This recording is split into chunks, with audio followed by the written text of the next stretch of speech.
English translation, 335th contact. Sunday, 9th of February, 2003, 17:20 hours. You seem surprised that I visit you again today. But the situation requires it, as Pa says, and has also instructed me to bring you his words, for which he asks you to include them in your third special bulletin. He has also instructed me to tell you that he considers your remarks in our conversation from the 3rd of February to be good and correct, and that, as you have explained, you should, of course, publish them in the bulletin. Well, I will do that. But there is something else. Since you came back after your departure on the 3rd of February to give me some more information you forgot to mention, this short conversation is of course not included in the contact conversation anymore. We talked about this today in the kitchen, and Louis asked whether your statement was in the contact report, which I have already called up and written and put in print. But your explanation is not included in it. It concerns the statement regarding your first special bulletin, if I understand correctly. Ketzel would now say that is of the correctness. So if you could mention it again? You mentioned that you sent the first special bulletin by email to all the people in charge of the UN organization. The second special bulletin was also posted and went to the relevant authorities, as we have found out. Through our checks, we have found that various government officials of various earthly states have read these bulletins and become very thoughtful. Due to the good response, translations into different languages have also been made.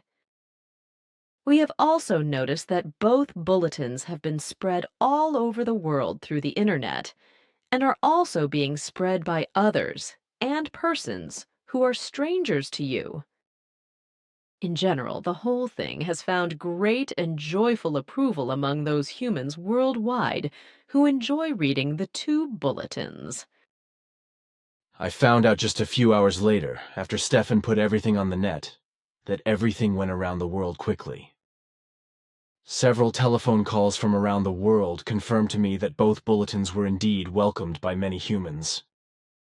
So I also had a phone call from Wuhan, which in China must be a province or a city, as I found out in the atlas. Anyway, many people were talking all around, and from what I heard, it must have been Chinese. A German-speaking man was on the phone and said, among other things, "Tu Sondel Bulletin Wundelball." Of course, I was very happy about this, because this phone call, as well as all the others, proves that all the work of our group is not useless, and that many people around the world share the same opinion as we do, and are also striving for love, peace, freedom, and harmony. But now please let us hear what Ptah has to say. Ta's words are the following, as I let you hear them here. Note dated 23.7. 2005. Enjana played a recording of Ta's own words to Billy. The hateful and vindictive machinations of the American President George W. Bush to start a war against Iraq are not only irresponsible, but in the greatest measure not only criminal against the Iraqi people, but in a large measure against the whole earthly humanity. Based on fear and addiction to power at the same time, the man, as a self-appointed divine representative, so to speak, dares to want to control the fate of humankind on earth, and to do so with inhumane means, such as deadly and destructive weapons and wars. Means with which the American heads of state have always boasted and had to answer for the fact that U.S. politicians and the U.S. military interfered in foreign states and became established in them. Of course, the Iraqi dictator Saddam Hussein is no saint, nor is the great terrorist Osama bin Laden, nor the various leaders of various countries, but all of them together do not justify American warmongering.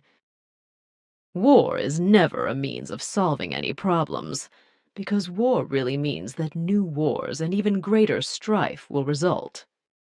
The Earth's humanity must finally recognize this truth and be concerned that no more rulers get hold of. Governments that want to subjugate the human beings and the whole world and bring them under their rule by means of war, terror, torture, and other evil gewalt.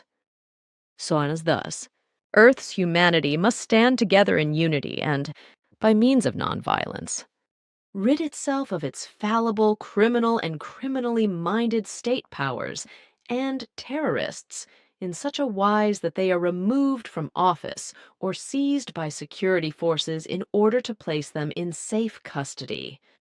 But such a banishment can only be in the form of a banishment for life, namely in a safe and hermetically sealed place of execution of the measure, such as on an island far away from civilization, from which the fallible have no possibility to escape.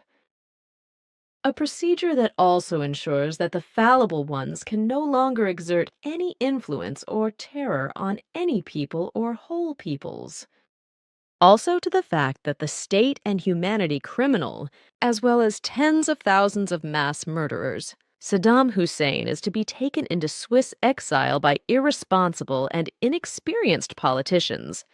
As I have been informed, is an unforgivable action and an evil and unscrupulous request to the righteous Swiss population. The very thought of considering such a possibility is a criminal recklessness and a threat to Swiss security in general. In this respect, I agree in every respect with Billy's words of the 3rd of February 2003, and agree with everything that he and his comrades in arms have raised in the special bulletins. That is all I can say about that. Thank Ptah very much. I will do that. But now I have to go again, because I could only leave my task for a short time to report to you. Goodbye! It is a pity, but that is how it has to be. Goodbye.